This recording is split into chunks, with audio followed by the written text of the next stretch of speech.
वानर राज बाली की संपूर्ण कथा। वानर राज बाली किष्किंधा का महान, पराक्रमी और तेजस्वी राजा था। वह देवराज इंद्र का पुत्र था। अपने पिता और देवताओं की कृपा से उसे एक अद्भुत वरदान प्राप्त था। युद्ध के समय बाली अपने शत्रु की आधी शक्ति स्वयं में खींच लेता था। इस वरदान के कारण उसका बल हर क्षण बढ़ता जाता और सामने वाला योद्धा निर्बल होता चला जाता।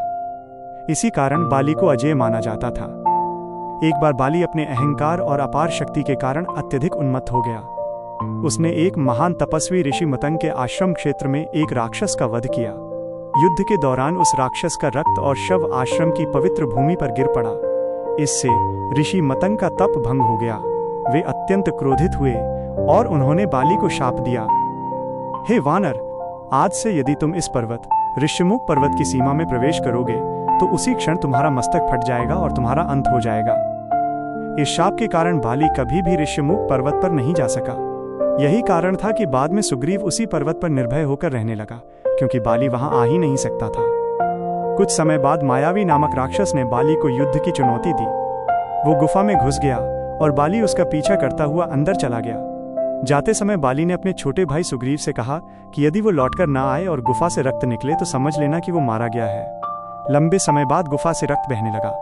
सुग्रीव ने बाली को मृत मान लिया और राज्य को अराजकता से बचाने के लिए राजा बन गया। परंतु बाली जीवित था। मायावी का वध कर जब वो लौटा और सुग्रीव को सिंहासन पर देखा तो क्रोध में अंधा हो गया। उसने सुग्रीव को राज्य से निकाल दिया और उसकी पत्नी रूमा को अपने पास रख लिया, जो राजधर्म के विरुद्ध था। निर्वासित सुग्रीव ने ऋष्यमुख पर्वत पर शरण ली, वही पर्वत जहां ऋषि के शाप के कारण बाली नहीं जा सकता था।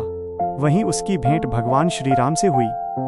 श्री राम ने सुग्रीव से मित्रता की और बाली से मुक्ति दिलाने का वचन दिया। युद्ध के समय बाली का वरदान इतना प्रभावशाली था कि उसे सीधे युद्ध में हराना असंभव था। तब धर्म की स्थापना के लिए श्री राम ने वृक्ष की आड़ से बाली का वध किया। मरणासन्न अवस्था में बाली ने श्री राम से प्रश्न किया।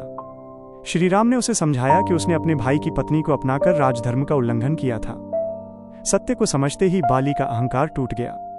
उसने सुग्रीव को क्षमा किया, अपने पुत्र अंगद को सौंपा और धर्म का मार्ग अपनाने का उपदेश दिया। इस प्रकार वानर राज बाली वीरगति को प्राप्त हुआ और अंततः मोक्ष को प्राप्त हुआ। अगर आपको ये वीडियो पसंद आया है तो चैनल को सब्सक्राइब करें और लाइक करें। धन्यवाद।